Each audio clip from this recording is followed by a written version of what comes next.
the first time my mum saw a check for 10 grand, she gave me that look. My dad actually tried to keep me out of the yard.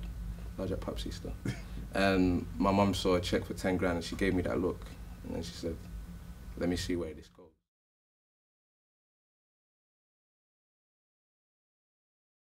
I kind of started when I was 13 and then I got noticed when I was around 17. So I've been doing it for so long that I've gone past the gas stage, if that makes sense. I've had like girls scream at me and I just had to put it out there, I'm sorry.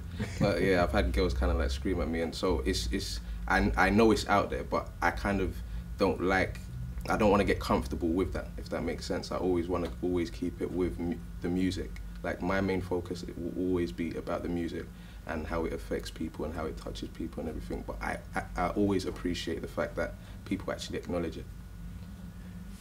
You know, I remember one thing I feel like with Marvel, I feel like you guys were innovative. I saw the blueprint. I saw I saw what it could have been. Right. Yeah. And I think that shows how timing really is key. Of course, 100%. Never rush anything. Going back to those times there, what was the actual vision for Marvel? The truth, Beastie Boys. You see how big, like they were. I think they were Jewish, innit? Yeah. So they were Jewish, and they wasn't like you've never heard of a Jewish trio come into hip hop and kill it, and they were known worldwide, and that was the aim or the ending goal for Marvel. Because we come in obviously listening to the More Fire Crews, the Soul Solids, the Boy Better Knows and everything, but at the same time, and we will always appreciate them groups, but at the same time it's like, take it there. I'm not saying that none of these groups have taken it there, because everyone plays an amazing part within the scene, but that was just the vision. The ending goal was Beastie Boys, but as the Marvel Boys. You guys worked a lot on your branding. Of course. I remember like, you know, as a consumer then, you guys really put us through that whole thing of there's a countdown. I remember bring that back, by the way. You know, so whose idea was that then? Who was that? A collective Vertex. thing? That was definitely Vertex, because Vertex is more creative with everything. Like he's one person where you can tell him an idea and he'll he brings it together. Let's say so, because even down to like the Marvel FMs and everything, I came up with the idea like, let's start our own radio station. Like DJs don't want to play us, so we might as well start our own radio station. I think there was only one person that was playing us at the time, and that was Logan Sama, and it was kind of off the back of what I was doing. So if it didn't feel not him, but just with other DJs, it kind of didn't feel genuine because we haven't put in as much work. Whereas if we create our own radio station, it's just us lot playing our own songs, and then obviously during Marvel FM 2 and 3 we added people on it. Yeah. During those times when you're getting songs out, this is quite early in the game. Yeah. Is the feedback coming back to you why we can't play your songs or why we're choosing not to? I feel like it was just us not putting in enough work as a collective. And that's fair, because at the end of the day, it's like, why am I going to give you a chance if you haven't done this and this person's done all of that work? Which is, with me, I like work anyway. I don't mind starting things from ground up, because I've always had to. Like the amount of times that I've actually started my career from ground up, it's been so many times that I'm used to it. So it's not nothing new. I like the grind. With saying that, yeah. I'm sure you'll be conscious that even within the collective, that, how can I put it? I'm not going to say it's a Destiny Child type of thing, right, but people were looking at you. I mean, okay, let me speak for myself. I heard the music and I was like, I'm waiting for Double S. Yeah.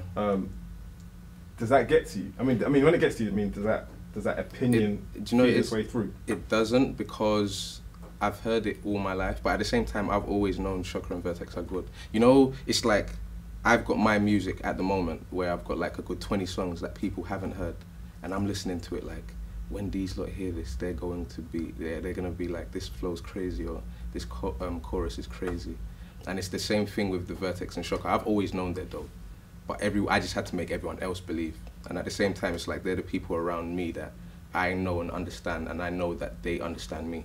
Whereas someone else outside of Marvel, they might not understand how Double is as a person, so they won't take to Double, if that makes sense. It's almost like, not to misconstrue, it's almost like signing an artist to a label and trying to convince everyone else what you already see as the talent. Yeah. You know, being in the scene that you've been for this amount of time, where do you see your place? With me, I feel like at the moment, I know where I want to be, but I feel like at the moment I have to prove myself again. Not I have to prove myself, everyone knows, but... What do they know? They know that I'm good at what I do, Right. but they haven't seen me have my run. They've seen everyone else have their run, but I know, like I'm part of the, I would say the Tiny Temper batch. And the only reason I say that is because Tiny came, like the Chip and Tiny batch, they come from back in the day. Like the new batch, as much as some, I'll get slotted in with the new batch and everything, no disrespect to them or anything, but there's levels to it, do you get what I mean? So it's like, I've seen people come and go, I've seen so many things that I know how to play the game. Whereas a lot of people that are new, it's just excitement. They don't know that this, like I want to be here for 10 years plus. Yeah. Whereas certain people might come in, make one song and think they're the guy. I'll make one song and everyone will rate the song, but I'll be like, nah, I need a second one, I need a third one, I need an album, I need a tour, I need merchandise, I need everything. So I understand that it's a brand. Whereas some people, I think they come in and they just do it for the hype, and then they get, I don't even want to swear, but whatever happens later on happens, and then they're back to square one. They get fucked, basically. Basically. Can I swear? You can swear. Okay, yeah. Yeah, they're fucked still. I've always found it interesting. How do you convince parents that you want to do music? Oh my God, I went through it. My situation was, I actually got sent to Africa, and music was a part of it. I was doing other stuff, but music was a part of it. So when I came back and my mum found out that I was doing music, I've never told no one this story. I went to college for a year, and then the next year I wanted to take music serious. So I was bunking, but my mum and dad didn't know. And they found out 9 months in. But I was taking all that time that they're thinking I'm going to college, I was going studio. So in my head I was like, I hope this works, I hope this works. And then eventually, obviously, Sammy from Always Recording saved me.